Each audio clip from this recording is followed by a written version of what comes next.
자, 첫 번째는 이제 행동 방식과 관련된 건데 어머니를 떠올려 보세요.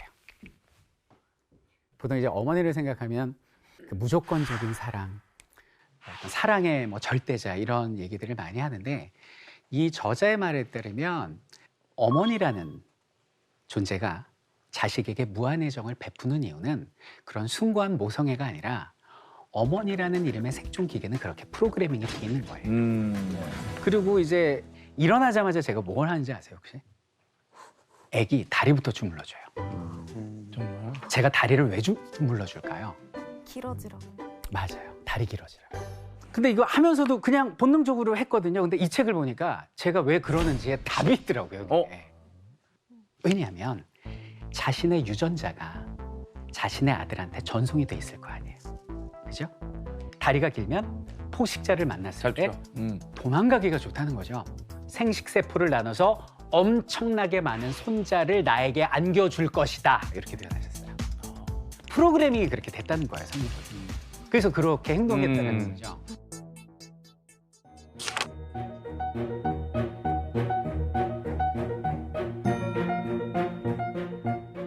그래서 여기에 굉장히 좀 흥미로운 얘기가 나오는데 가까울 근, 인연 맺을 연 그래서 근연도란 말이 나와요.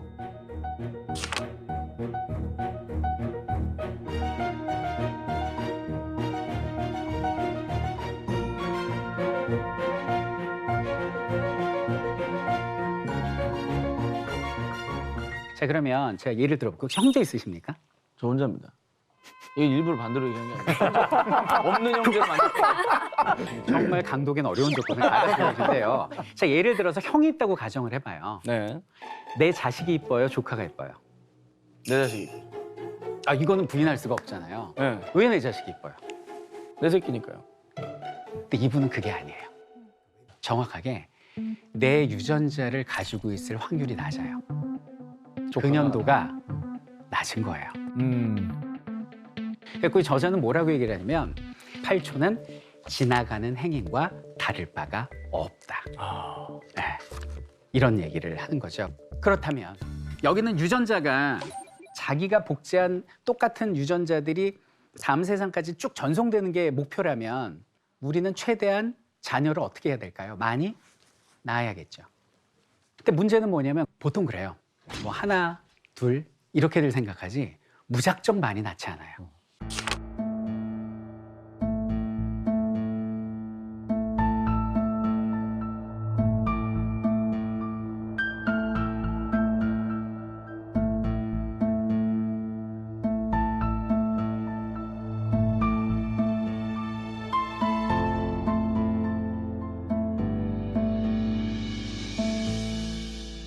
이 가족 계획을 인간만 하는 게 아니라 저 너무 놀랐어요.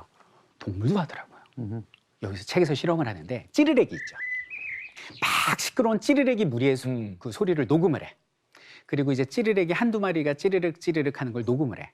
그래서 두 마리 찌르레기 암컷한테 그 소리를 들려줍니다. 그래갖고 이제 알을 낳아야 되는데 이쪽 암컷한테 막 시끄러운 찌르레기 소리를 들려주잖아. 알을 적게 낳더래요. 왜?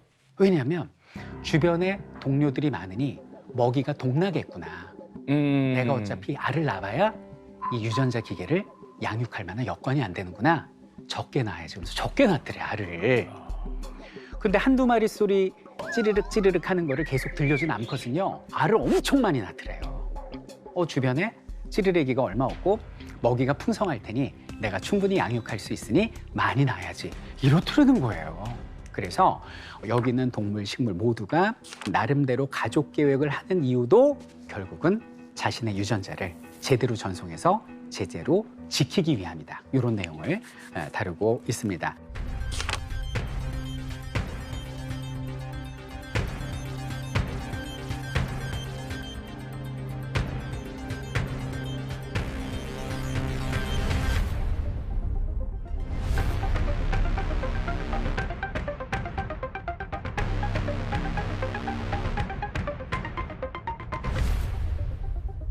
독자로서 책을 읽다가 이제 그런 궁금증이 들었어요. 자, 부모하고 자식 근연도 2분의 1.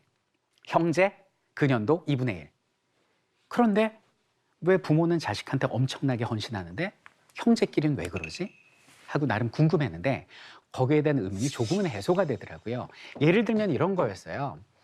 자, 엄마새가 이렇게 있어요. 엄마새가 있는데 6마리의 새끼를 낳았다고 가정을 하자고요. 이 새끼들이 계속 짹짹짹짹 되는 이유가 뭘 것 같아요, 현무 씨? 왜 울까? 밥 엄마를 달라고. 밥 달라고. 생존 본능. 배고프니까. 그렇죠. 유전자의 프로그래밍이에요. 살아남아야 되니까 밥 달라, 밥 달라. 근데 얘들이 짹짹대는 소리가 문제가 뭐냐면 포식자를 부르는 소리이기도 하다는 거예요. 그래서 책에서는 뭐라고 표현하냐면 여우야, 여우야, 어서 와서 우리를 모두 잡아먹어줘. 이 소리랑 똑같다는 거죠. 그래서 이걸 뭐라고 표현하냐? 내가 먹고 살겠다는 거는 다른 형제의 머리에 권총을 겨누는 행위다. 이렇게 표현을 해요. 그래서 형제는 태어날 때부터 한정된 어떤 공급, 양육의 양 때문에 경쟁 관계가 될 수밖에 없는 것처럼 표현을 하는 거죠. 그래서 저는 여기서 이제 뭘 느꼈냐면 호랑이가 자기 새끼 낳으면 절벽 아래로 굴러 떨어뜨린다고 그러잖아요. 그래갖고 기어 올라오는 호랑이만 데리고 떠난대잖아. 그럼 거기서 기어 올라오지 못하는 약한 애들은 혼자 돌아다니거든. 생존 가능성이 낮으니 포기라는 거예요. 그래서 양육은 한마디로 투자다, 뭐 이런 내용이 나오고 있고요. 자, 그다음 파트는 협력에 관한 얘기를 하고 있는데요. 내 등을 긁어줘. 난 네 등 위에 올라갈 테니 라는 제목이 되겠습니다.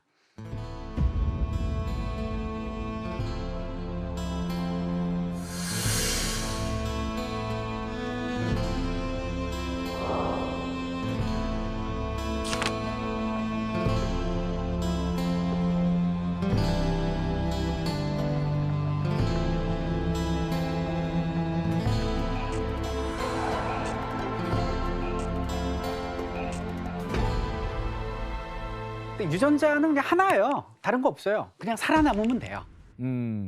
그런데 지금 우리 방송도 협력하고 있잖아요.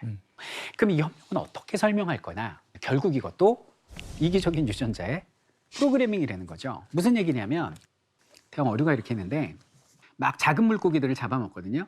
그럼 이 사이에 이렇게 막 찌꺼기가 낄 거 아니에요. 물고기 찌개가. 그러면 여기에 청소라는 물고기가 들어가서 요 사이에 이에 뭐 이렇게 막 찌꺼기들을 막 이렇게 청소해주고 다닌다는 거죠. 근데 너무 신기한 게 뭐냐면 이 대형 어류가 먹는 다른 먹이 물고기가 이 청소하고 거의 똑같이 생겼는데 이 청소는 절대 안 먹는데요. 이유는 뭘까요? 나의 이 사이에 낀 거를 다 청소를 해주니까. 이 예를 들면서 모든 동물이나 식물이 서로 협력하는 이유는 자신의 유전자를 보존하고 지키기 위한 한 방편이다.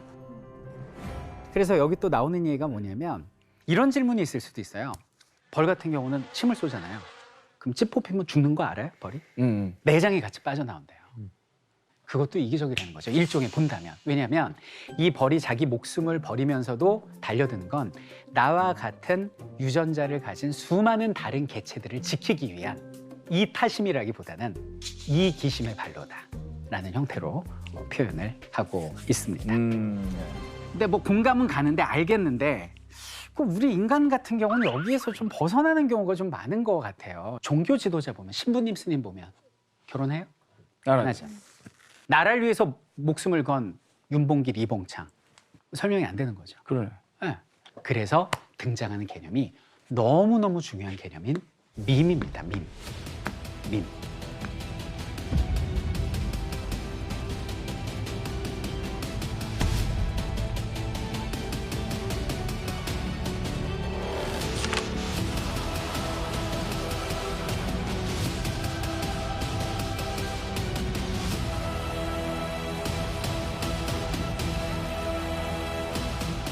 자, 사상을 예를 들어 볼게요. 조선시대 이황 선생님이 있잖아요. 그럼 이황 선생님이 어떤 사상, 주리론에 대해서 딱 집대성을 하죠. 그럼 그 제자들은 그걸 끊임없이 자기 복제를 해요. 남인들이 학파가 형성이 되는 거예요. 이런 건 음악계에서도 알 수 있고 미술계에서도 볼 수 있고. 그래서 이거는 우리 몸 자체를 프로그래밍한 유전자에 반역하는 행위, 인간만이 가진 반역행위다라고 얘기를 하고 있습니다.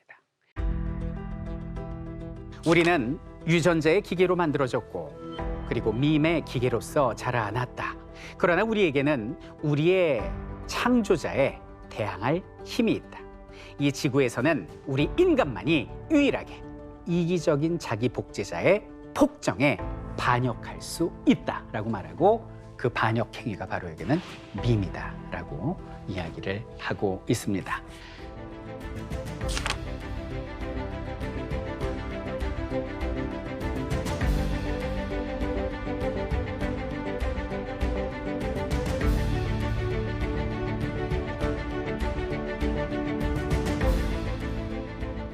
이 책에 따르면 우리는 이기적 유전자의 생존 기계다, 꼭두각시다, 뭐 이런 류로 얘기를 하고 있는데 우리는 앞으로 어떤 마음을 가지고 살아가야 될까요? 분열과 반목이 점철되는 이 지구촌의 시대에서 모두가 협력하고 손잡고 발맞춰 나갈 때 내 몸속에 있는 유전자가 널리 안전하게 많이 발전할 수 있지 않을까 하는 바람입니다.